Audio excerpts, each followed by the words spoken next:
I remember the first time I saw Claire, a spring day during high school. Her fiery red hair and striking green eyes immediately captured my attention. Little did I know that moment would spark a connection lasting decades. We became inseparable, navigating the highest and lowest of teenage life together, school dances, summer jobs, and everything in between. As we grew older, our bond only deepened. Despite the challenges of young love, our relationship thrived, unshakable in its foundation. Claire's determination and fiery personality captivated me. By the time we were 16, our friendship had grown into something more profound. We shared dreams, fears, and aspirations, creating a partnership rooted in mutual trust and respect. By graduation, we were already planning a life together. Over the past 3 months, especially the last, Claire had seemed distant, avoiding our usual study sessions and routines. Last night's argument left me drained. Known for her fierce temper and the grudges she could hold, Claire had always been headstrong. She was born Claire O'Hara but now goes by Claire Owens. She never tolerated nicknames. Early in our relationship, I tried calling her Cece, but she quickly shut it down. I'm Niels Owens, her husband. We've been together since high school, dating from 16 and married for 22 years out of the 26. We've been a couple.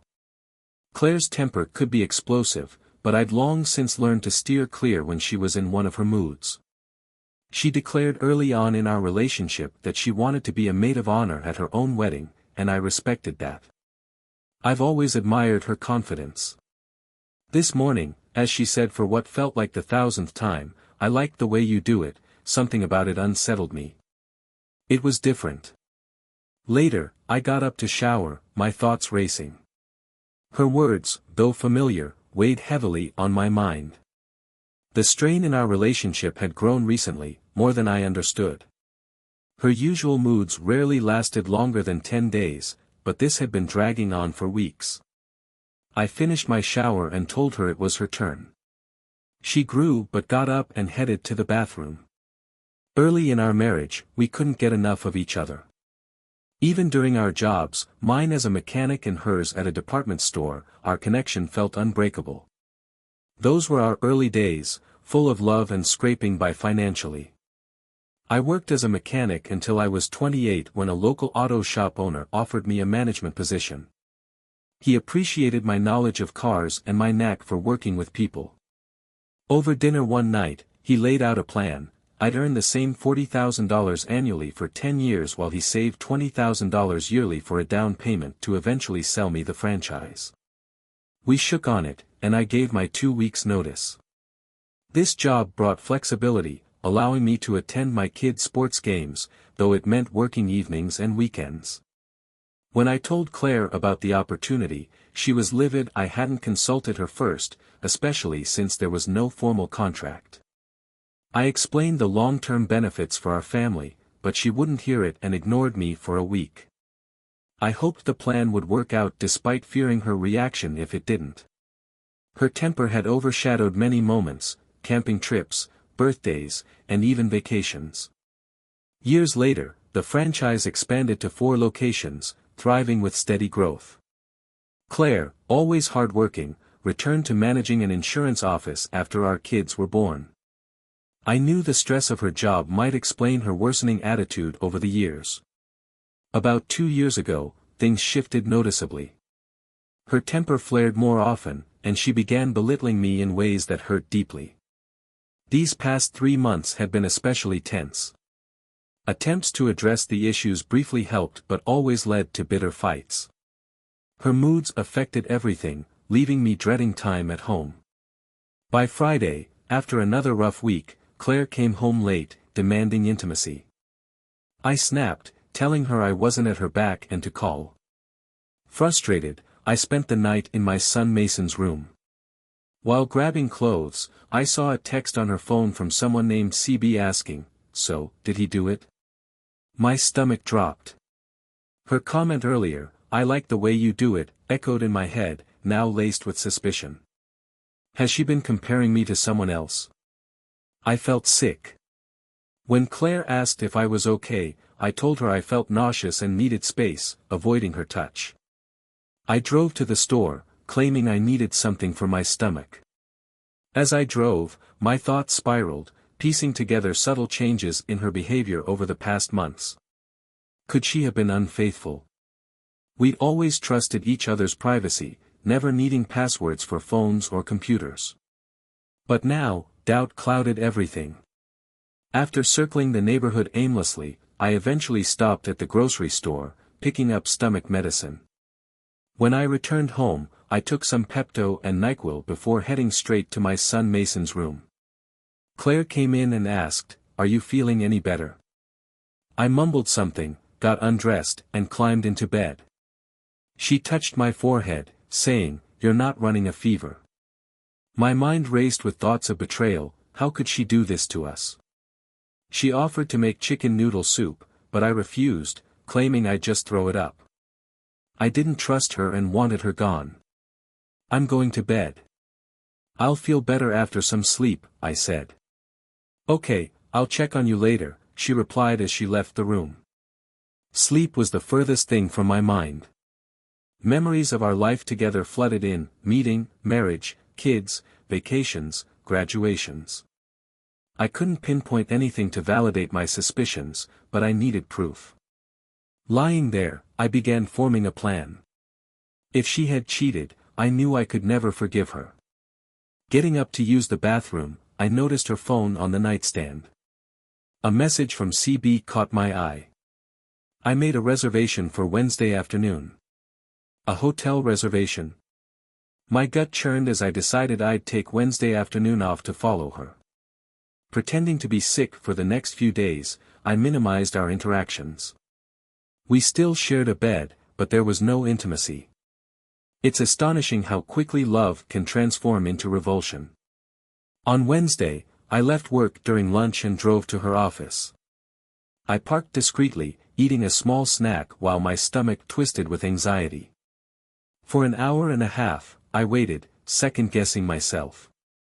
Maybe it was just an innocent message. Around 2:30, her boss left alone, making me doubt further. But 15 minutes later, Claire walked out of the building and drove to a motel. She parked beside her boss's car, and I parked out of sight, watching her greet him, Edward. They walked into a room together. My heart sank. I took a picture of the door closing behind them, my worst fears confirmed. I drove home, seething with anger. Mason was at baseball practice, giving me time to think. Our house, located on the edge of town, was chosen for the space to build a two-car garage with a finished room upstairs. My man cave had everything: a hoist for working on cars, tools, and even a bed for when I was in the doghouse. I moved my clothes and toiletries there, preparing for what was coming. When Claire arrived home around 5:30, I was watching TV, ignoring her. She asked about Mason, and I replied curtly that he was likely out with friends. She then suggested we spend the evening together, hinting at wanting something from me. Playing along, I agreed. As she emerged from the bathroom, I saw her not as the woman I'd married, but as the 42-year-old stranger she'd become. To cope, I closed my eyes, trying to imagine anything else. Opening the nightstand drawer, I started rummaging. "What are you doing?" she asked. "Getting protection," I replied calmly, making it clear I didn't trust her. She exploded, accusing me of being a failure for not asking for a raise in 8 years. "I've lost all respect for you," she yelled. I got dressed and left for the garage. From there, I heard her screaming for me to come down and face her. Anticipating her temper, I called the police. Her rage escalated as she pounded on the garage door, shouting obscenities. Then, it went eerily quiet. A moment later, I smelled something burning. Looking out the window, I saw my garage engulfed in flames, with Claire standing outside, grinning. I escaped through a side window, twisting my ankle as I jumped. Crawling to safety, I could hear her hurling insults until the police arrived. One officer called for the fire department while another restrained and handcuffed her. She screamed, "Take it away, you idiots. Burn his precious doghouse to the ground. At the station, I gave my statement while Claire was charged with arson and possibly attempted murder. The officer suggested I contact a lawyer about a restraining order. That night, I called my attorney, who referred me to a criminal defense specialist. The next day, I filed for a restraining order preventing Claire from coming within 500 feet of me, my workplace, or our home. Claire remained in jail until her arraignment. I told Mason and my daughter, Megan, what had happened. Megan wasn't surprised, having seen her mom's anger firsthand. She hugged me, offering quiet support. Mason, however, was furious but assured me he'd eventually come to terms with it. Over the weekend, I dealt with the wreckage of the garage. Some tools were salvageable, but my diagnostic equipment was ruined. Insurance coverage was uncertain since Claire co-owned the property. Reflecting on her life, I realized our trust was irreparably broken. I began researching Edward Burgess online, hoping to understand how this had started. Hired 2 years ago as a general manager at Claire's office, his arrival coincided with her change in behavior. Divorced with 3 kids, he lived an hour away. I planned to reach out to Claire's boss on Monday, a man I knew from company events and from servicing his car at my shop. Sunday night, Claire called. "I'm sorry for setting the garage on fire," she said. "So what?" I replied curtly. "Does that mean I can come home now?" She asked. "No. I filed a restraining order," I said. "Mom and Dad bailed me out," she added with frustration. "I'm not thrilled," I retorted. "Neither am I," she said. "Can we talk and work this out?" She asked, her tone softening. "No, Claire. There's nothing left to work out. Niels, you know I love you." "It's just my temper," she pleaded. "No, I don't know if you love me." "If you did, you wouldn't have slept with your boss," I countered. "That's not true," she snapped defensively. "What's not true?"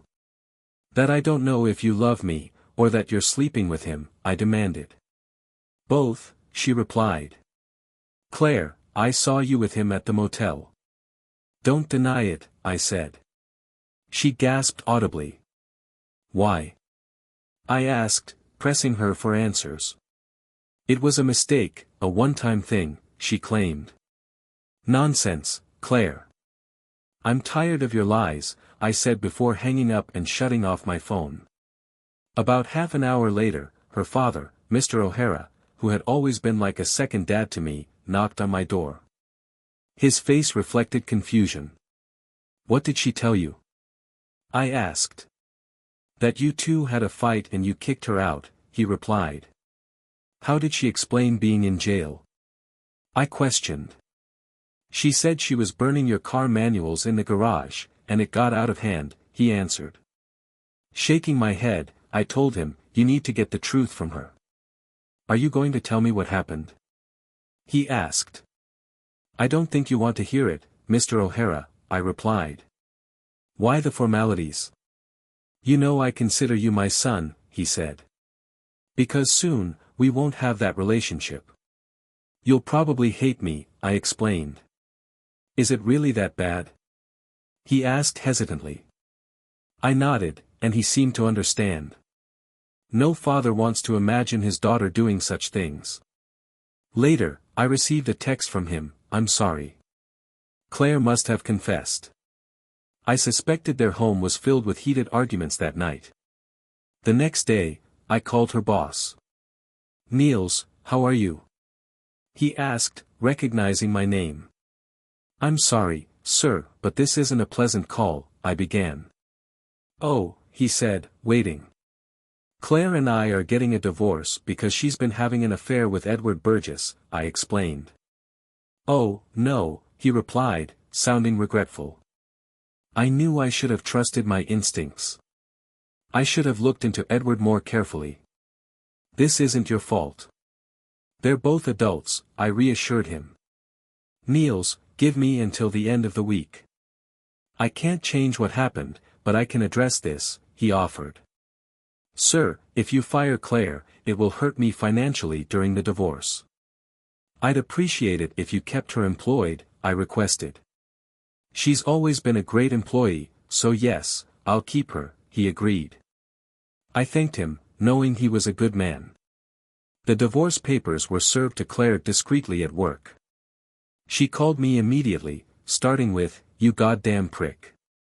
I hung up. Being a mechanic, I knew how to dismantle a car without leaving a trace. Edward's Lexus was about to need a new engine. By Friday, Edward's car broke down, making him late to work. Shortly after, he was fired for unbecoming behavior. Claire called again, furious. "What did you do?" she demanded. "What are you talking about?" I asked, feigning ignorance. "You know exactly what I mean," she snapped. "Claire, talk to our lawyers." "Don't call me again," I said, hanging up. My revenge wasn't over. I contacted Edward's ex-wife, Ruth, and explained my situation. She was more than willing to help. On Saturday, I made dinner reservations at Claire's favorite restaurant and invited Mason and Megan. I wanted Claire, and by extension Edward, to find out. The three of us arrived before Ruth. When she joined us, I introduced her to my kids. "This is Ruth, Edward Burgess's ex-wife," I explained. Ruth shared her story, recounting how Edward's infidelity led to their divorce. She forgave him once, but when he cheated again, she ended it. Trust is the foundation of any relationship. Without it, there's nothing, she said. By the end of dinner, we were openly discussing everything. Megan admitted she'd suspected something was wrong for over a year. After dinner, Megan asked if I was heading home. "I'm asking Ruth to dance," I said with a smile. Ruth accepted, and we danced until 11 p.m. Afterwards, I drove her to her hotel but declined her invitation to come up, feeling it was too soon. The next morning, we had breakfast together, which caught the attention of the waitress. Gossip about us would undoubtedly reach Claire. Claire did find out and called, accusing me of seeing other women. "Claire, we're getting a divorce. Nothing you do will stop it," I told her firmly. She finally signed the papers after a conversation with her father. At Megan's graduation, I saw Claire for the first time since our split. She looked older and thinner. "Are you still seeing Edward's ex?" she asked bitterly. "Ruth is amazing," I replied. "Where's Edward?" I asked in return. "He got fired and moved out of state," she admitted. "You didn't love me enough," I said, walking away as she broke down in tears. The open house to sell our home was scheduled for the following Saturday. Despite the pending divorce, we agreed to host it together. I temporarily lifted the restraining order to allow Claire access.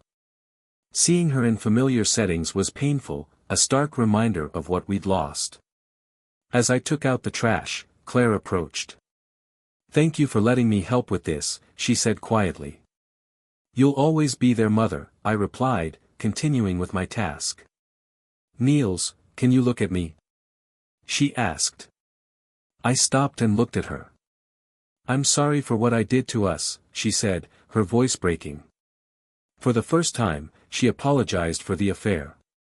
"Why did you do it?" I asked. She cried and ran out of the room, unable to answer. Months passed, and the divorce was finalized. Last year, Megan received her college acceptance letter, and Mason opened his auto repair shop. We sold the house, splitting the small equity left after taking a second mortgage to pay for tuition and start Mason's business. Claire pleaded guilty to arson, receiving 2 years probation, anger management classes, and therapy. When the divorce was finalized, Claire asked to meet for dinner. Nervous but looking healthier, she apologized again. "I lost respect for you, Niels. Edward seemed ambitious, and I saw you as stagnant. But now I understand the sacrifices you made for our family. I'm so sorry for what I did." "Thank you," I said to Claire during our dinner, and I'm sorry I didn't live up to your expectations." We parted with a hug, and she offered to be there if I ever needed someone to talk to. While I appreciated the gesture, I doubted I'd take her up on it. On the way home, I called Ruth. "Are you still available?" I asked. "I'm available," she replied. "When can we meet?" I inquired. "Your place or mine?" she asked. "Yours," I replied. We had a fantastic dinner at her house. Wanting to be honest, I told her, "Ruth, I really like you. I'm not sure where this is going, but I need you to know my reasons. First, you're an amazing woman. Second, I want revenge. You're the first person I've been with since my wife cheated on me, and I don't want you to feel used. I respect you." Ruth smiled and replied, "I've realized I want you too. Part of me wants revenge as well. I never got back at Edward for the other women he cheated with. Let's even the score." With that, we headed to the bedroom. An hour later, I lay there thinking about Claire in the early days of our relationship. Even then, I'd noticed her bad temper, which worsened over the years. When she lashed out, sometimes verbally, sometimes physically, I'd retreat to the garage, avoiding confrontation. Looking back, I realized this probably made her seem weak, further fueling her disrespect. But when she set the garage on fire with me inside, I knew it had gone too far. I couldn't continue to live like that, fearing for my safety.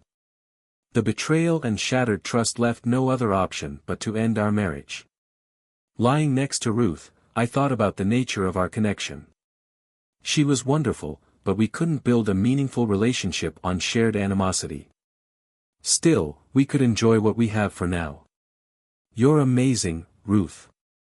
You knew exactly what I needed," I said. She laughed, "You're an incredible lover. I can't believe your ex looked elsewhere. I hope we can keep this friends with benefits thing going," I said. She smiled, "So do I, but I'm not ready for anything serious yet," I added. "That works for me." "Oh, and let's make sure your ex finds out about us," she said slyly. "I'll do the same," I replied with a smirk. Later that evening, I texted Claire, "Call me when you have time. Monday works. Nothing urgent." She called within minutes. "Are you taking me up on my offer?" she asked. "No, I'm exhausted." "Ruth is very energetic," I replied. Silence followed before I heard her counting to 10, a sign her anger management classes had partially worked. "I didn't call you," I texted. "You could have waited until Monday," she snapped. "I'm sorry," she added, trying to recover. I wanted to discuss Megan's plans. "Any vacations I should know about?" I asked. "I'll talk to her and get back to you," she said curtly. "Okay, just let me know," I said casually, hoping to sting her with my indifference. A week later, Edward showed up at my door. I called 911 and opened the door cautiously. He burst in, yelling, "Stay away from my wife." "You mean your ex-wife?" I replied calmly. "Stay away from Ruth," he barked. "Why should I?" "She's amazing," I taunted. Edward lost his temper, swinging wildly at me. I deflected his first punch but let the second one land, enough to justify self-defense. By the time the cops arrived, we were both bruised, but he was worse off. The officers separated us, realized I had called them, and put Edward in the patrol car. After cleaning up, I called Ruth to let her know what had happened. "I know," she said. "He had the nerve to ask me to bail him out. Are you okay?" "Just a bit bruised, but he got the worst of it," I replied. "I'll be right over to play nurse," she said and hung up. An hour later, she was at my place, taking care of me. I was grateful for the company and for working a late shift the next day, giving me time to recover. Before leaving, Ruth kissed me and said, "I hope this continues. Your touch is magical." While flattered, I knew we'd need a serious conversation about our future soon. The next day at work, Claire called. What did you do? She demanded. Well, hello to you too, I said. Yeah, hi.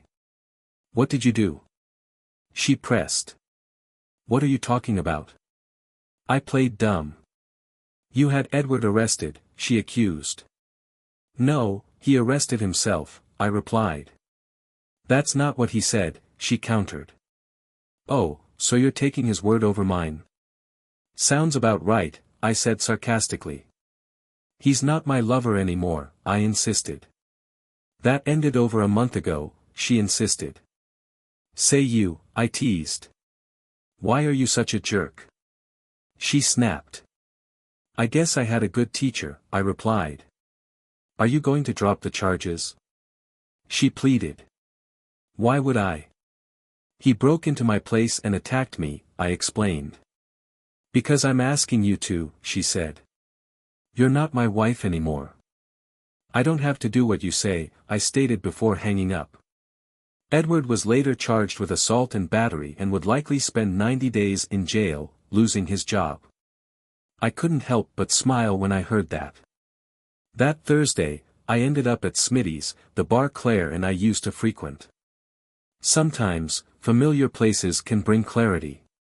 While sipping a beer at a small table, I heard a familiar laugh. Claire was there with her office friends.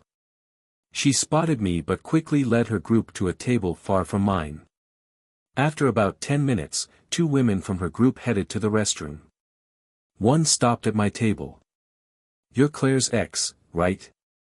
She asked with a twinkle in her eye. I nodded. I've heard a lot about you, she said, smirking. I wasn't sure what she'd heard, but I doubted it was flattering. On their way back, both women stopped to flirt with me.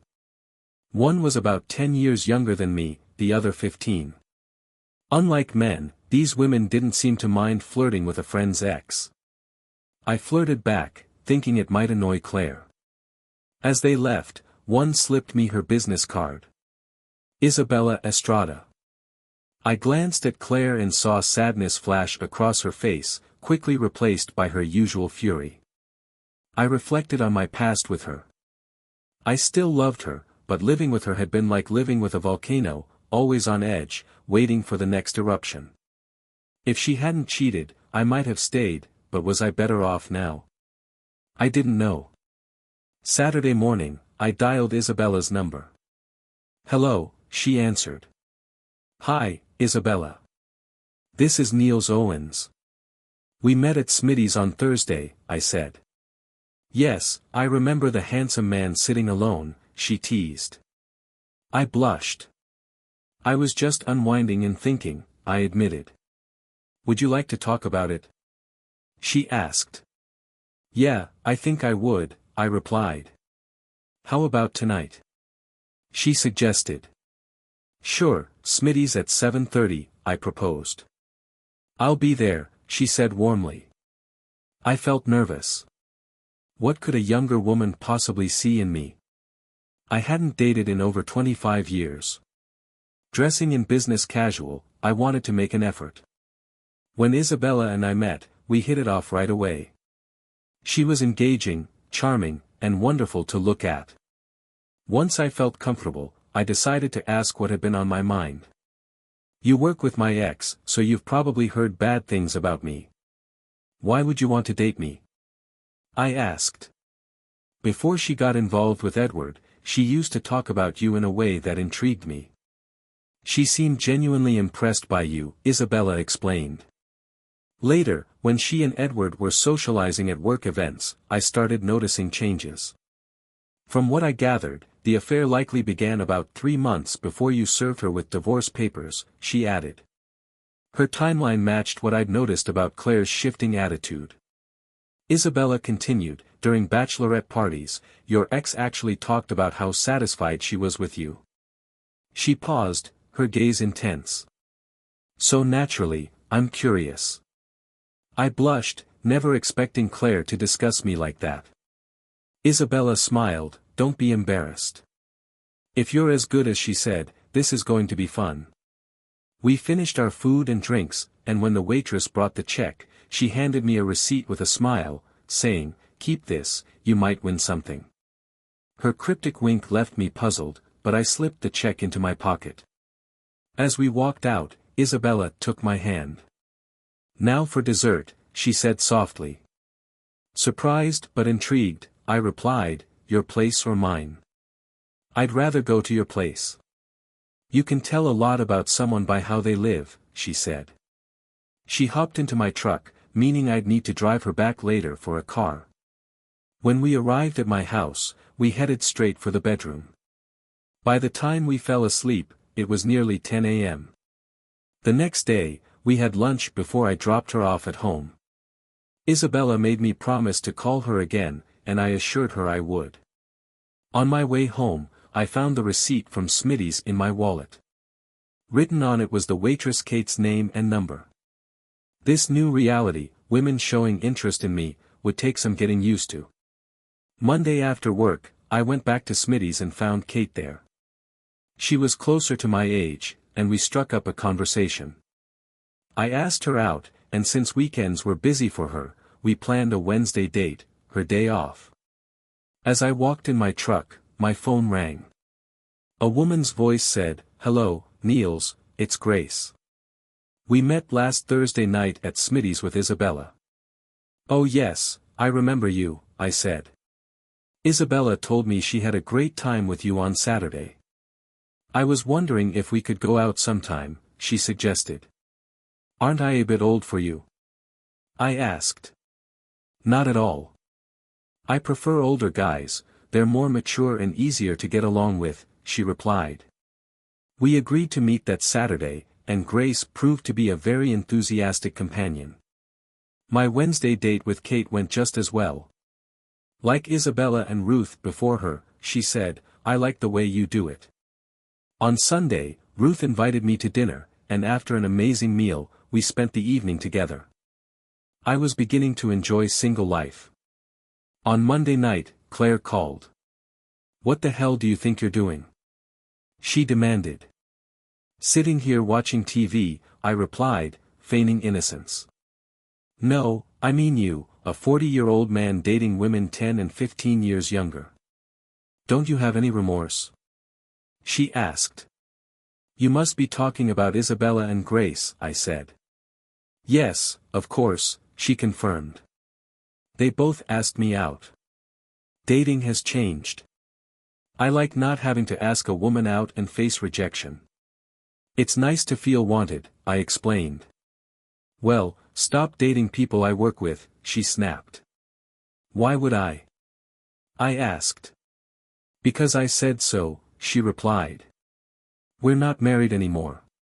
"I'll date whoever I choose," I asserted. "You're doing this just to make my life harder," she accused. "No, but if it does, that's a bonus," I teased. "How does dating them affect you?" "They whisper behind my back. They say, I can't believe she let him go. It's humiliating," she admitted. "I'll ask them to keep things private if that helps," I offered. "No, just stop seeing them," she demanded. "That's not going to happen unless they want to end it," I said firmly. "You're in a hole," she said, hanging up. I smiled, thinking about the women I'd met. They did wonders for my confidence. By Thursday night, Claire called again, this time about Kate. "She's more age-appropriate," I thought aloud before answering. "Now what?" I asked. "The waitress at Smitty's." "Really," she said. "I thought you didn't want me dating younger women," I replied. "I don't want you dating at all," she said. "I'm constantly answering questions about why I let you go," she fumed. "Tell them I wasn't right for you or that you found someone more compatible," I suggested. After a pause, she muttered, "I'll just tell them I was stupid," and hung up. Sitting back, I reflected on our life together. We had good times, but things began unraveling when Edward was hired. Maybe the affair started sooner than I realized. Now, Claire seemed remorseful. Part of me felt vindicated that she regretted her choices, but another part wished things could have worked out. That night, Isabella called. "What's up?" she asked. "Just bought a case of beer to draw my sorrows," I replied. "Can I help with that?" she offered. "You might be just what the doctor ordered," I said. Over the next year, my list of friends with benefits grew. Isabella, Grace, Ruth, and Kate all enjoyed their time with me, and I didn't turn any of them down. Each woman became a unique and pleasurable adventure. Claire eventually got used to hearing about me with different women. One day at Smitty's, she asked me out. We were good together. "Why not for old time's sake?" she suggested. "I can't," I said. "When we were together, everything I did was out of love. Now, it would just be out of convenience." "I understand," she said sadly and returned to her table. Finally, the day came when I was awarded the Auto Pro Supply franchise. The owner kept his word, and I was able to buy it out on generous terms, setting me up for a prosperous future. I had to take out a loan to secure the Auto Pro Supply franchise, but business was thriving, and I wasn't worried about repaying it. Originally, I pursued this deal for financial stability for Claire and me. Now, it was just for me. That evening, I called Claire and invited her to dinner. She agreed, so I made reservations at the finest restaurant in town and arranged for a car to pick her up. I told her to dress elegantly. When she arrived, she looked stunning in a long black dress that beautifully complemented her red hair and green eyes. For a moment, I remembered why I had fallen for her. "You look amazing, Claire," I said. "Thank you. You look very handsome in that tuxedo," she replied. "What's the occasion?" she asked. "I'm celebrating, and I wanted you to be the first to know," I replied. "Now I'm curious," she said with a smile. "Let's enjoy the meal first," I suggested. As we ate, the conversation grew more meaningful. Finally, she leaned forward and asked, "What are we celebrating?" "Claire, after we married, I worked as a mechanic. You seemed content, but I always felt stuck. When I told you about the job at Auto Pro Supply for a more flexible schedule, you were furious," I explained. "I remember," she said softly, lowering her gaze. "I did it for us, for our family. It was all to make our lives better," I continued.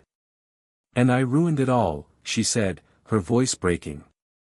"I didn't bring you here to relive bad memories," I said gently. "Today, I signed the paperwork to buy an Auto Pro Supply franchise with 4 stores. This will ensure that our children will have a strong inheritance. They can either run the franchise or sell it. Our grandchildren will benefit too," I added. I can't tell you how happy that makes me." Tears welled up in her eyes. "I listened to Edward when he called you a failure with no ambition. I lost faith in you, and I ruined everything. You were a great husband, father, and partner, and I threw it all away. I'm so sorry, Niels. I hope you believe me. I'm sorry for everything I did that got us here," she said, her voice trembling. She stood abruptly, tears streaming, and headed for the restroom. A server followed her in. I hadn't expected my news to affect her so deeply. Tonight was meant to celebrate future wealth for our children and grandchildren, not to reopen old wounds. I signaled the server for the check, knowing she wouldn't want to continue the evening. When she returned, I stood and said, "I've already paid the bill. Let me take you home." "Thank you. I'm sorry I ruined your evening," she said, her eyes still wet with tears. She cried quietly during the ride home. I wanted to hug her, but I didn't want to send the wrong message. At her apartment door, she hesitated, looking at me as if inviting me in. "I'm sorry, Claire, but we can't go back there," I said. She nodded, then closed the door. The next couple of years were busy with business and meeting new people. Word of mouth turned out to be the best advertising, and I always practiced safety. Claire and I occasionally spoke, mostly about our kids. Mason got engaged to Fiona Watts, a sweet woman he met at his door. On the day of their engagement party, I arrived early to help Mason set up. We rented a room at the Sheraton and brought in sandwiches from Subway. As we were finishing, Claire arrived. She still looked good after all these years. "We never had an engagement party," she said. "No, but everyone we knew us," I replied. "Do you remember proposing to me?" she asked. "Yes, I do," I said, feeling a twinge of old emotion. "Sometimes, I wanted to hurt you because you hurt me so much," she said quietly. I said I was sorry. "Can't we move on?" "It's been 3 years," she pleaded. "Today is about Mason and Fiona." "Let's just be cordial," I said firmly. "Maybe we could be cordial from now on," she added in her usual demanding tone. As the guests arrived, Mason and Fiona greeted everyone. About 45 minutes into the party, I heard Fiona call out, "Mom." I turned to see a beautiful woman in a floral sundress. She had blonde hair, deep blue eyes, and a smile that made my heart skip a beat. "That's Fiona's mom, Allison. She's very religious and not into your lifestyle," Mason said quietly. "Mason, before your mother left, I was a one-woman man. I want someone I can trust again," I replied. "I don't know if she'd give you a chance, but I'll introduce you," he offered. "That would be great," I said. Mason led me to Fiona and her mother. "Mrs. Watts, this is my father, Niels," he said. "You can call me Mom now," Allison said warmly. Claire approached and interjected, "As long as he doesn't forget who his real mother is." Mason introduced Claire to Allison, and they hugged, quickly starting a conversation. I walked away, wanting my first impression with Allison to be on my terms. I mingled with friends and family, many of the men joking about all the women I knew. Some women were standoffish, while others were friendly.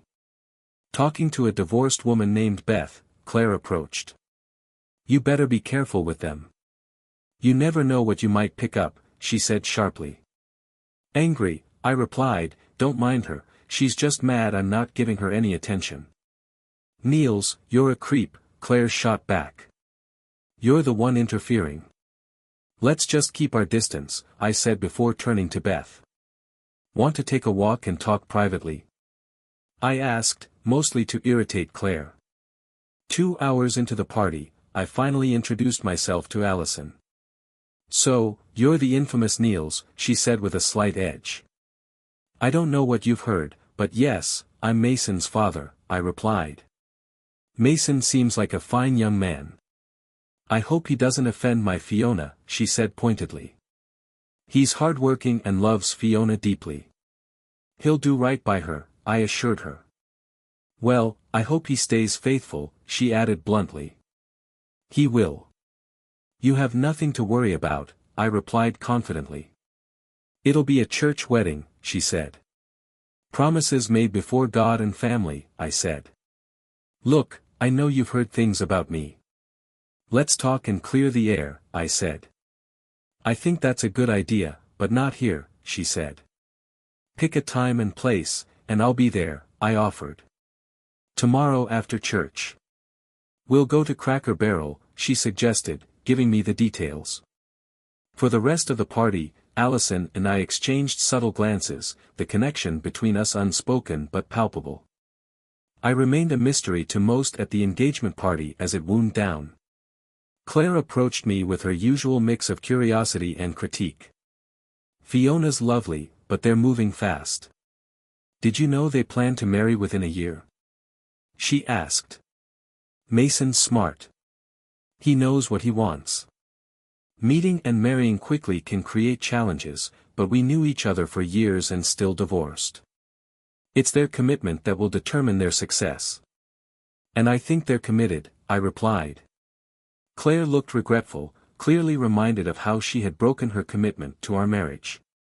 It still hurt, but I needed her to remember that. Sunday morning, I woke early, shaved, showered, and dressed in a sharp suit. I drove to Allison's church, feeling both curious and nervous. The sanctuary was vastly different from the Catholic churches I grew up attending, no stained glass, candles, or pulpit. Instead, there was a simple raised platform with a plain cross. I felt overdressed in my suit as others arrived casually in jeans and coffee cups in hand, but the friendly greetings helped me feel welcome. I kept scanning for Allison, wondering if I'd misunderstood the details or if she was unwell. Then, as the service began, I saw her singing with the praise band. Her voice was beautiful, and when she noticed me during the third song, she smiled warmly. After singing, Allison came to sit next to me, and I felt relieved. "I didn't expect you to come to the service," she said. "I feel a little out of place, overdressed for the occasion," I admitted. "That's okay. You can take off your jacket if it helps," she suggested. I removed my jacket and laid it on the bench. "Thank you for sitting with me," I said. "You're my guest," she replied. "Of course, I would," she added. The service was unlike anything I was used to, relaxed and pleasant. Afterward, Allison introduced me to the minister and several others as Fiona's future father-in-law. At Cracker Barrel, we started with small talk, but as we finished eating, Allison's tone shifted. "So, Niels, I've heard some things about you. People say you're a womanizer and sleep around. What do you have to say about that?" She asked bluntly. "What's your definition of a womanizer?" I replied calmly. "A guy who chases women, sleeps with them, and dumps them," she answered. "By that definition, I'm not a womanizer," I said. "Let me explain. I was married to Claire for over 25 years. She cheated on me with her boss, and when I confronted her, she tried to eliminate me by setting my garage on fire. After the divorce, I started dating again. Claire likely talked about my abilities, and women approached me out of curiosity. I didn't chase them, I just said yes. For the past 2 years, I haven't turned down anyone who asked me out. I enjoyed their company and made them feel special. If you think that's wrong, I'm sorry." Allison studied me carefully. "So where do I fit into all of this?" she asked. "You're a beautiful woman. Like me, you've been hurt. While I sought companionship, you closed yourself off because of your ex-husband. I'm looking for someone to get to know and maybe build a life with exclusively," I said honestly. "And Claire? Didn't she want to get back together?" "Forgiveness is possible, but forgetting isn't. Without trust, there's no foundation for a relationship," I said. She nodded. "I understand. My ex wanted me to move past everything and stay, but I couldn't. My self-esteem took a hit, and I wasn't going to let him hurt me again." "We're similar in that way," I said. "I spent time with women but never let them get close emotionally." Allison considered this and asked, "And now?" "I'd like to get to know you better.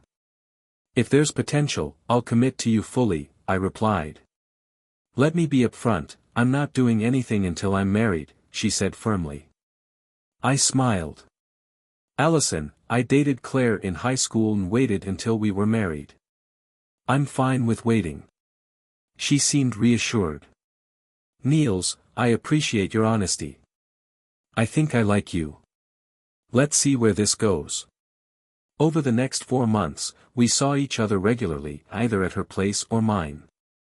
My interest in other women began to fade, though I still dated occasionally.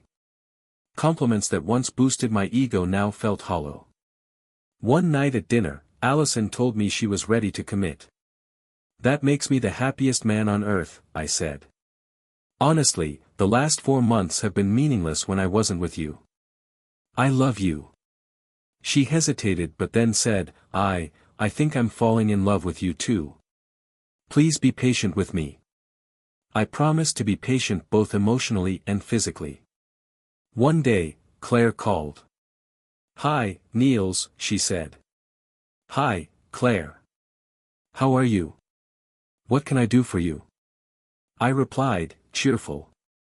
"Wow, you're in a good mood," she said, surprised. "Yes, I am. So, what do you need?" I asked. "Why don't we have dinner? I'd like to discuss something, she suggested. Sure, how about tonight? I said, that works. I'll make your favorite roast beef with vegetables.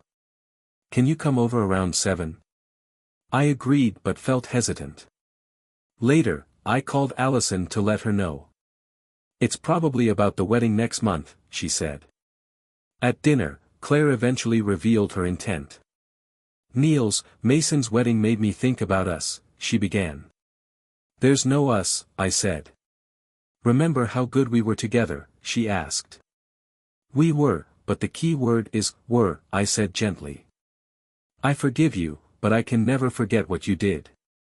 I've moved on. She looked heartbroken. Who is it? She asked quietly. Allison, I said. Her shoulders slumped as she realized she'd lost me. Later, I called Allison. So, what was it? She asked. She wanted to get back together, I said. I thought so. She knows what she lost, Allison replied. And I know what I found. I love you, Allison, I said. I love you too, Niels, she replied, for the first time out loud. Mason and Fiona's wedding was beautiful, and Allison and I danced the entire time. 3 months later, Allison and I had a small, private wedding surrounded by friends and family. Claire didn't attend, citing a scheduling conflict, but I knew it was too hard for her to see me move on.